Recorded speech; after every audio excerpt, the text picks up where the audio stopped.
कहाँ गायब हो गए थे तुम? पहली बार तुमने सुपारी लेकर अपना काम पूरा नहीं किया। मैंने अपना काम पूरा कर दिया। झूठ बोलते हो तुम। झूठ तुम बोलते हो। सत्य प्रकाश का खून करवाते वक्त तुमने कहा था कि उसके आगे पीछे कोई नहीं है। कहा था ना? मगर वो बूढ़ा चौकीदार जिसका तुम खून करवाना चाहते थे, वो उसका बाप है। और वो उसी दिन मर गया था जिस दिन मैंने उसके बेटे सत्य प्रकाश को खत्म कर दिया। ना सिर्फ उसका बाप, उसकी माँ, बीवी, बहन, बच्चे सब खत्म हो चुके थे। जाओ जाकर देखो, जिंदा लाशों की तरह घूम रहे, शमशान हो गया उनका घर। हीरा सेठ, तुमने एक चाकू से 6 खून करवाए मुझसे, 6 जिंदगानियां खत्म करवा दी। शिवा, आज तुम बहुत जज्बाती हो रहे हो और एक पेशेवर मुजरिम के लिए मोड़ बहुत खतरनाक साबित हो सकता है। ये मोड़ मेरे लिए खतरनाक साबित हो चुका है। मेरे बाकी के रुपए दे दे, वरना ये मोड़ मुझसे ज्यादा तेरे लिए खतरनाक साबित होगा। बाकी के रुपए? हाँ, बाकी के रुपए।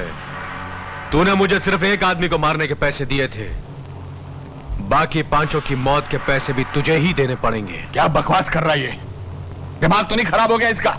मैं तुम्हें कौड़ी नहीं दूंगा, जाओ भाग यहां से।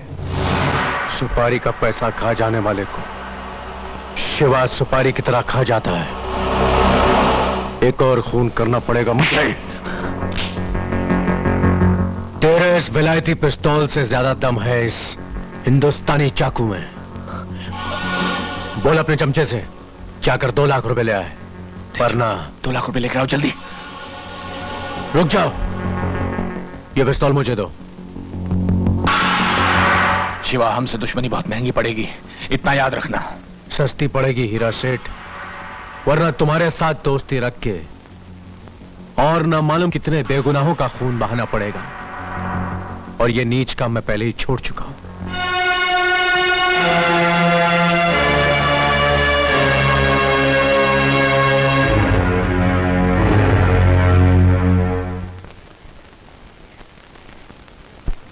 बेटा, ये क्या?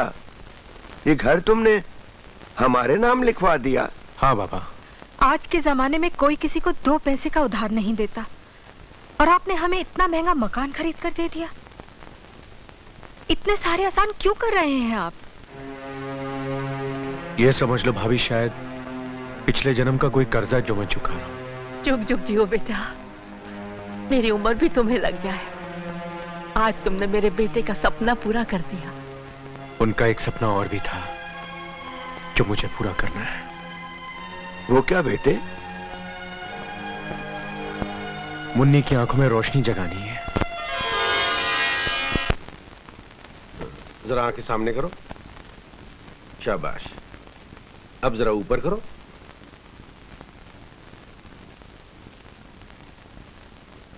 मिस्टर शिवा, आप जरा मेरे साथ आइए।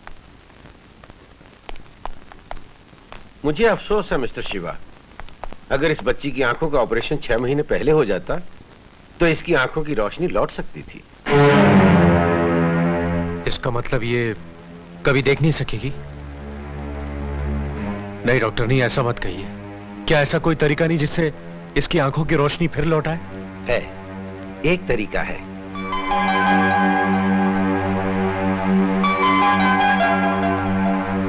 चलो। चाचा, क्या कहा डॉक्टर अंकल ने? क्या मेरी आंखें ठीक हो सकती हैं? हाँ मुन्नी, तेरी आंखें ठीक हो जाएंगी। सब कुछ देख सकेगी तू। अपनी मम्मी को देखेगी, मुझे देखेगी, सबको देखेगी तू। क्या सचमुच मुन्नी की आंखें ठीक हो जाएंगी? हाँ भाभी, हमारी मुन्नी देख सकेगी। लेकिन शिवा, डॉक्टर साहब ने कुछ बताया?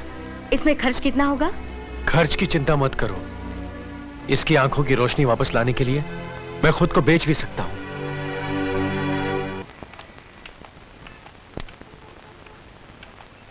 बहुत देर हो गई शिवा, मुन्नी भूखी बैठी होगी। उसने कहा था जब तक शिवा चाचा नहीं आएंगे मैं खाना नहीं खाऊंगी।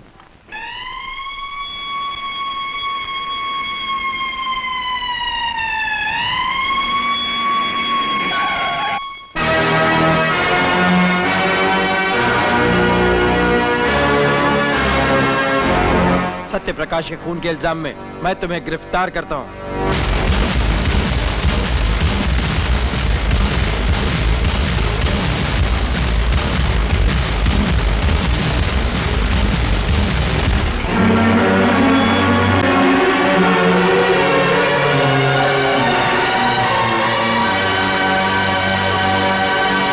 योर ऑनर, ये केस बिल्कुल आईने की तरह साफ है। मुलजिम शिवा ने 22 मार्च की रात गोदी के सिक्योरिटी ऑफिसर सत्यप्रकाश का खून किया और फरार हो गया। मैं अदालत में इंस्पेक्टर लाल को बुलाने की इजाजत चाहूंगा, जो मौके वारदात के चश्मदीद गवाह हैं। इजाजत है। इंस्पेक्टर लाल, 22 मार्च की रात जब गोदी के ऑफिसर सत्यप्रकाश की हत्या हुई, आपने मौके वारदात पर पहुंचकर क्या देखा? सिक्योरिटी ऑफिसर सत्यप्रकाश के खून से लथपथ लाश और मुजरिम को गुनाह करके भागते हुए देखा। और उसके बाद? मैंने मुजरिम का पीछा किया, पर मुजरिम पुलिस को चकमा देकर भाग गया। ये बात आप दावे से कैसे कह सकते हैं कि वो शिवा ही था और कोई नहीं? मुजरिम शिवा का कद काठी हूबहू उसी से मिलती है जिसका मैंने पीछा किया। बल्कि यूं कहिए योर ऑनर, वो शिवा ही था। गहराई से छानबीन करने के बाद यह पता चला है कि शिवा सुपारी लेकर खून करता है। मैं यकीन के साथ कह सकता हूं कि खूनी शिवा के अलावा और कोई नहीं। Thank you inspector. Your honour, सुपारी लेकर खून करने वाला ये एक पेशेवर हत्यारा है, एक खतरनाक हैवान है। इसलिए मैं अदालत से दरख्वास्त करता हूं कि इसे इतनी सख्त सजा दी जाए कि हर पेशेवर हत्यारा किसी का कत्ल करने से पहले कांप उठे। That's all your honour. मुलजिम शिवा, तुम्हारा कोई वकील है? नहीं। तुम्हें अपनी सफाई में कुछ कहना है? मुलजिम की खामोशी यह जाहिर करती है कि वो अपना गुनाह कबूल करता है। इसलिए यह अदालत ताज़ीरात हिंद दफा 302 के तहत सत्यप्रकाश के कत्ल के जुर्म में शिवा को मुजरिम करार देते हुए यह अदालत सजाए। रुक जाइए जज साहब। आप कौन हैं? मैं सत्यप्रकाश जी की बेवा हूँ, जिनके कत्ल का केस यहाँ चल रहा है। आपको जो कुछ कहना है कटहरे में आकर कहिए।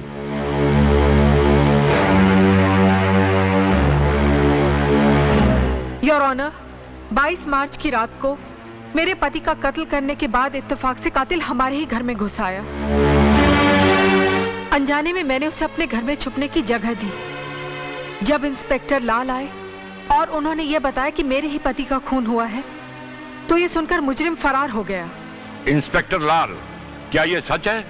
Yes your honour. Your honour, अगर दुनिया में किसी ने कातिल की शक्ल देखी है तो वो मैंने, और मैं उस कातिल को करोड़ों में पहचान सकती हूँ। शिवा मेरे पति का कातिल नहीं है योर ऑनर, वो तो एक देवता है।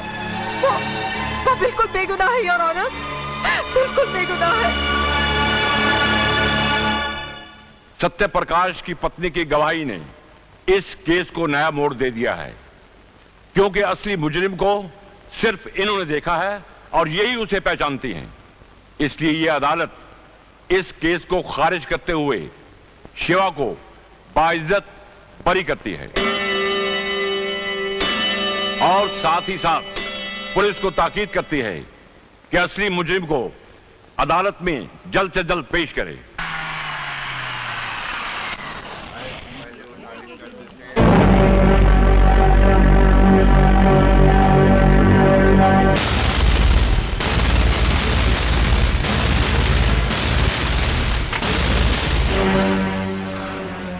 बहुत चाल चल ली तूने हीरा।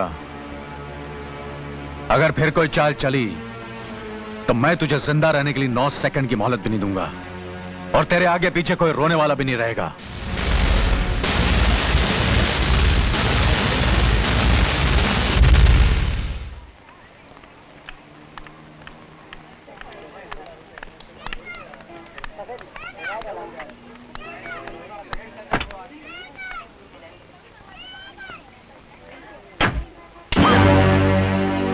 गाड़ी स्टार्ट कर, वरना एक झटके में सर धड़ से अलग कर दूंगा। तुम हो कौन? तेरे हरामी बाप का बाप हूं। तुम चाहते क्या हो?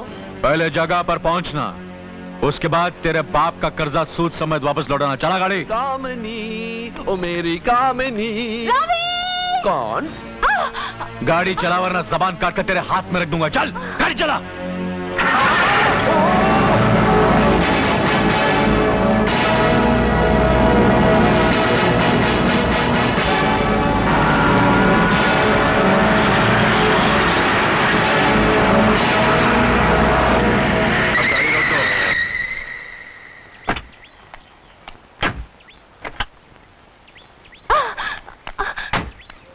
यहां तेरी चीख जंगल के जानवरों तक को सुनाई नहीं देगी। चल।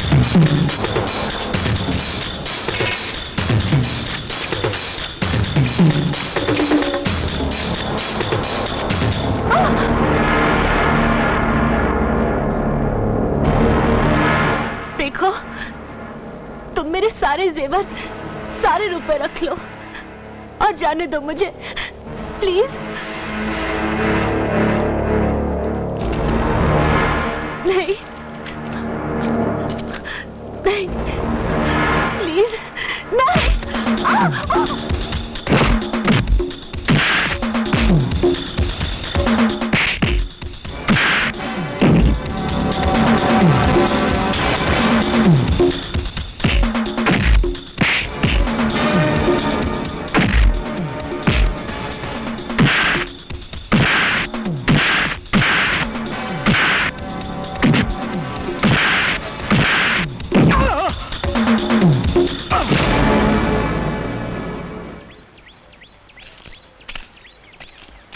रवि, रवि, आज अगर तुम ना आते तो तुम्हें मेरा मरा हुआ मुंह देखना पड़ता। ऐसा मत कहो कामिनी, ये तो मेरा फर्ज था।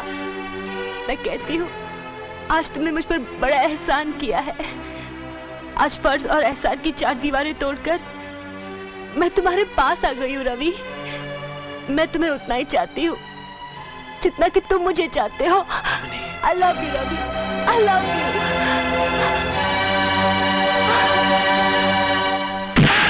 नहीं, अरे शिवा मुझे मत मार, अरे मैं बीमार हो जाऊंगा। अरे सुन, मैंने तुझे गलती से इतने जोर से ठोक दिया, मुझे माफ कर दे। साले उस वक्त मेरा एक थप्पड़ पड़ जाता ना तो तेरे बाल की खाल मेरे हाथ में आ जाती। अरे मेरी क्या मजाल कि तुझ जैसे महान गुंडे की इजाजत के बगैर मैं तेरी मूंछ के बाल से भी खेल सकूं। दोस्त, आज तूने मेरी मोहब्बत, मेरे प्यार को हक दिलाने के लिए मेरे हाथों मार खाई। अब आगे बता करना क्या है? लड़की तो अब तेरे हाथ में है। अब उसी लड़की के जरिए उसके बाप की जान तू अपने मुट्ठी में कर ले। मतलब? शादी बाद में करना, पहले फटाफट उस लड़की से मंगनी कर ले। हाँ, मैं भी चाहता हूँ। लेकिन बेटा रवि। देखो मम्मी, देखो डैडी, मैं झूठी कस्में नहीं खाता हूँ क्योंकि मैं मरने से बहुत डरता हूँ, लेकिन मैं मरूंगा। अगर मेरी बात नहीं मानी गई तो मैं अपनी जान जरूर दे दूंगा। बेटा, कब करोगे ये शुभ काम? क्या कहा? मेरा मतलब है कि क्या हो गया है इसे? क्यों ये ऐसी अशुभ बातें मुंह से निकाल रहा है? क्या करे हीरा, शादी करने की जिद कर रहा है। आदि, कौन बदनसीब लड़की करेगी इससे शादी? आपकी बेटी कामिनी। क्या? हीरा।